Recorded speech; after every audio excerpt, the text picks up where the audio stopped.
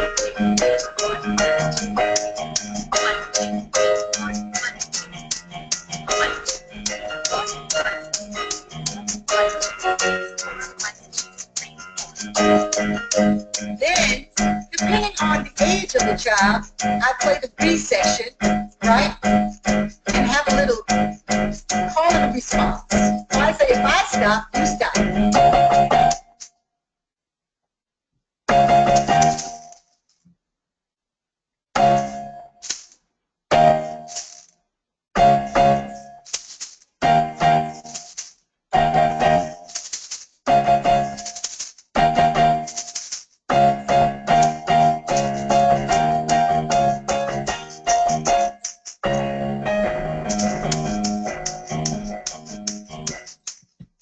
and I might turn the time back on. Because if it gets a little crazy, because it can,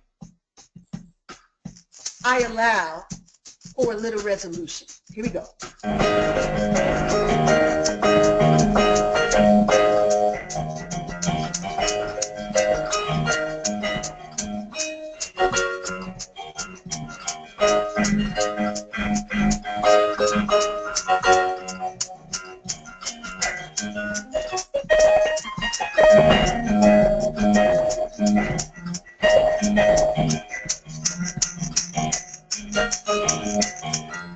Then I slow it down, and then I'll shake it out with me. Now the exciting thing about this is that the students all follow me. It doesn't really even matter how old they are, because they go with the excitement and the flow of the music. And with the added adults in the classroom, most of these classrooms where there are a lot of adults, it almost becomes a request every time I come in there. Let's do the Charlie Brown song. So these are some of my the things that I do in my classroom, and I hope you've enjoyed it. Now, here are some of my conclusions. We play games and not music, but we do play games to music. The coordination between games and music is very exciting. It introduces them to things, introduces items that might not be music-based that will add more visual and tactile elements for students to connect with. I would say search for multiple entry points so that the students have more ways to connect with materials. Remember, there is no one-size-fits-all method for any concept. I have all kinds of games. These are just a few, and they're engaging and really terrific ways to share music theory and music concepts to students. Great.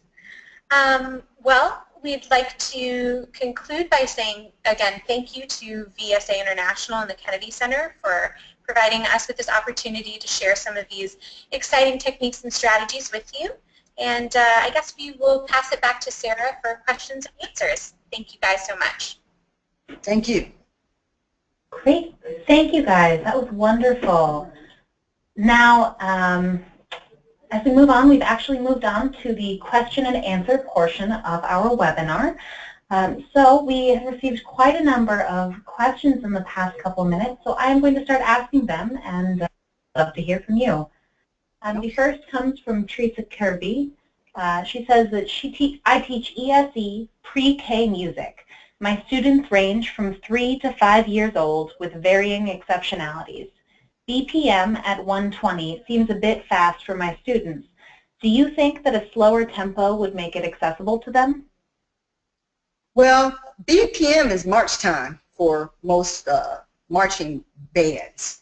The concept for 3 to 5 year olds, because I have teaching pre-K and kindergarten class this year, one of the things that I do use is I bring instruments in and we march and play at the same time, slowing down the beats with a metronome until they understand how to grasp, and explaining numbers to children that young makes no sense. It's more of a feeling in terms of, maybe you want to start at 80 beats per minute without saying, oh, this is 80 beats per minute. I mean, that's not really, I wouldn't suggest that. But how you use the music and the time as a feeling that they have with 8 beaters or sticks.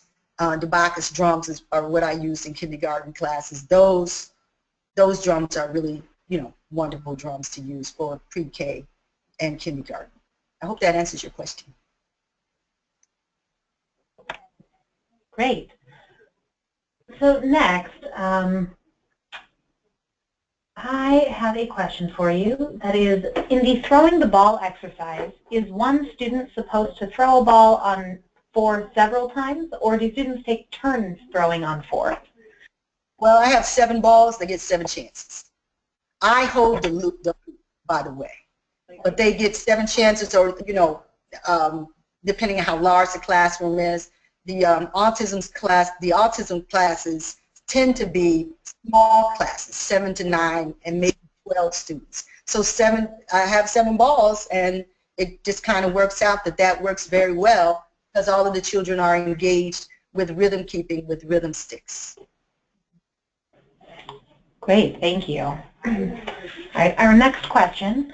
Can you speak to or provide an example of an adaptation you've used for students who have sensory issues related to noise levels and or mixed sounds, like shakers, piano, and metronome at the same time? Well, understand that the metronome and the keyboard rhythms, and those are for the kids who are on the autism spectrum who have a great amount of intellect going on. I have encountered a lot of classes where the keyboard has to be turned down very low. The egg shakers, I cannot emphasize more that egg shakers were great for kids who have sensory issues because they're so pleasing to the ear. Tambourines are often too loud. Maracas are often too loud. The other instrument that I use are rain sticks, long ones. I use that to close a lot of my programs out because they do sound like rain, and they work very well with kids who have issues with sound. Great, I think that's helpful. We got a number of questions that were similar to that.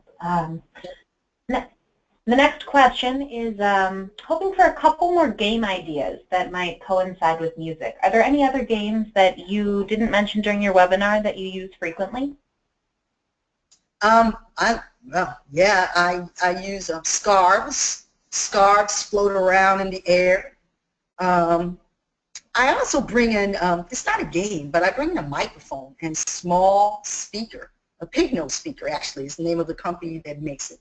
I have a lot of, one of the major breakthroughs that I have with a lot of kids who are non-verbal is that I sing one song over every time I come into a class. I do a song called the Hello Song, and I sing it every week regardless of what's going on. And I've had a lot of kids be able to sing that have never sung before. And when they do that, I bring in a microphone so that they can hear their voices. That's also quite moving. I also use a parachute. It's hard to, there's not a lot of time to explain that. Maybe that could be in another webinar. But the parachute is very exciting. It's also explained in my the article that I have for the VSA News letter this week. Yeah, I mean, those are some of the things that I can think of off the top of my head. I do have some other games as well. Great. There are a number of suggestions in there that I think are incredibly helpful. Now, we have a couple people who have raised their hands to ask verbally, so I'm going to just unmute their microphones in turn. The first is Nora Bleem. Nora, yes, hello. Hello? Hello. Oh, hi, good. Nora. Can you hear me? Yes, ma'am. I teach K through 5 autistic classes, and generally they are included in with the general population of students, and some of the classes are more easily integrated than others. I'm wondering if you have any suggestions. Many of my students are extremely verbal and they have fun with what we're doing. Do you have any suggestions for when the sound is just too much, the singing is too much, and the other autistic kids is vocalizing, then the class becomes loud, which, of course, when it's too loud, that makes it hard for other students that are more sensitive to sound. Do you understand what I'm saying? This is one of my main troubles. For sure. But one of the things that we did not talk about, right now we talked about the games that I use. but I have a whole repertoire of children's songs. And one of the things that I really emphasize are volume or dynamics. And so we have a few songs that are sung just above a whisper, where the sounds are the volume or the dynamics are either increased or decreased. And I also like to say that some of our friends are more sensitive to sound, and so we're going to sing as quietly as we can today on particular pieces of music. Like I said, we did not get my song repertoire, but I have a large one. It's a song repertoire for children that deals with different dynamics. And when I would think, I've not heard it in the pre-K class that I have this year that has a mixture of disabilities and general ed. But there is also, I just started calling kids friends because I hear a lot of teachers say, some of our friends are such and such and such and such, so, or more sensitive to sound than others, or getting a little excited, so we're going to do something very calm right now. Those things do help bring a sense of calm to kids who have these challenges. Hopefully that answers your question a little bit. Thank you. You're welcome. Great. Thank you, Nora. I'm going to mute your microphone now. All right, the next person who looks like would like to ask you a question is Catherine McGinty. Catherine, I'm going to unmute your microphone now. Hi, Catherine. Are you able to hear us? Hello? Hello? Well, it looks like Catherine is not quite able to ask her question at the moment. We can always follow up with her afterwards and see if we can get that question in writing. Just a quick announcement. Cecilia's tips that she's referencing are at our blog on VSAinternationalWordPress.com. I will put that into the chat box, and we will also send it up in the follow-up email. The next question is from Evelyn Moore. She asks, what intrinsically fuels your determination in working with these students? Cecilia? Wow.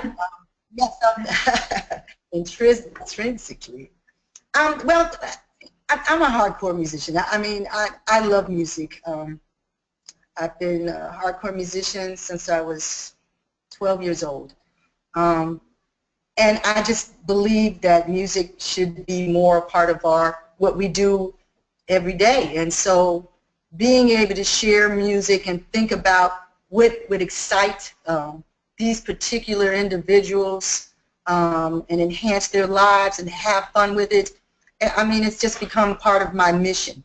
And I really believe that music and musicians should have this type of understanding or mission. Of course, it's not for everyone. I have friends, you know, who often question, why do you work with this population? They can't possibly understand the stuff you play, you know.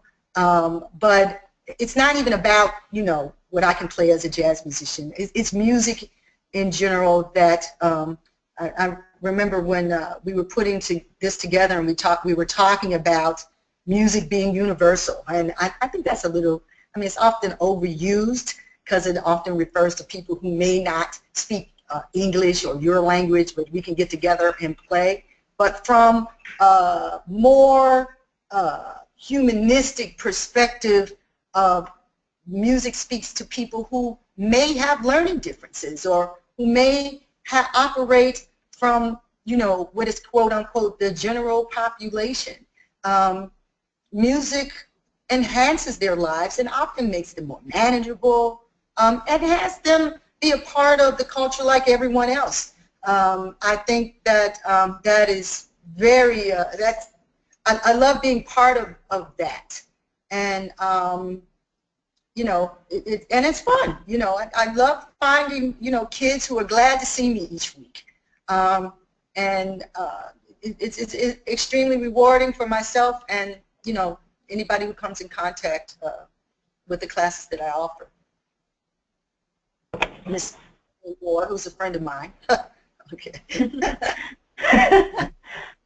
Great, thank you, Cecilia. Catherine has shared her question with me, and she is interested in learning how long your classes usually are and how frequently you tend to visit the same students and how many times you visit them. Or are these focused more on standalone classes? For Marquee Studios classes are anywhere from 10 to 12 sessions. They're anywhere from 45 to 50 minutes, you know, depending on what the school has. Most of the time they're once a week. Towards the end of the school year, sometimes we double up because it gets complicated in terms of the number of requests that we have and to be able to fit everybody's, you know, what they've asked for in terms of numbers of class. But it's generally once a week, 10 to 12 weeks per session. Marquee Studios runs on 3 cycles, one in the fall, one in the winter, and one in the spring. And they're 10 to 12 week cycles, cycle 1, 2, and 3. Great, thank you. I think that gives a nice frame of reference for a number of our participants. We are running out of time, so I'm going to ask 1 or 2 more quick questions. If I did not get to your question, we will share them with Cecilia and Maya, and hopefully we will be able to respond to you directly after the webinar. Cecilia, you have mentioned a number of materials like the cushy ball and paddle, or the large hand swatters. Is there a place that you usually find those materials? Sure. S&S Worldwide is one. They have a lot. That's a huge catalog from, you know, visual arts materials to therapeutic materials, games, all kinds of things. That's where I got the Koosh Ball. Those paddles are exclusively through them. There are some other paddles for the Koosh Balls, and the other site that I use is Oriental Trading Company. And I also bought the egg shakers through Amazon. And the interesting thing is that there are a lot of third-party vendors on Amazon, and the last few that I ordered all came from China. And I thought that was interesting. And they were also fairly inexpensive. So some of the materials belong to me, and some are supplied by Marquee Studios. And I also order extra different size Koosh balls. I change the Koosh balls up, become very small to very large, depending on what the students have mastered.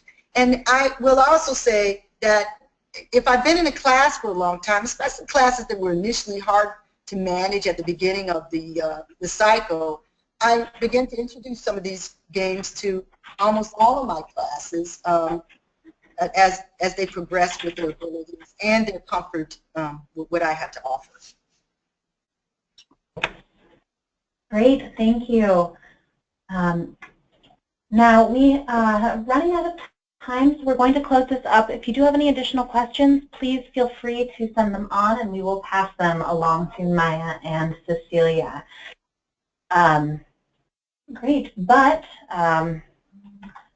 I would like to ask all of our webinar participants if you can remain on the webinar a few moments longer and complete a short evaluation survey that will open once you close the window.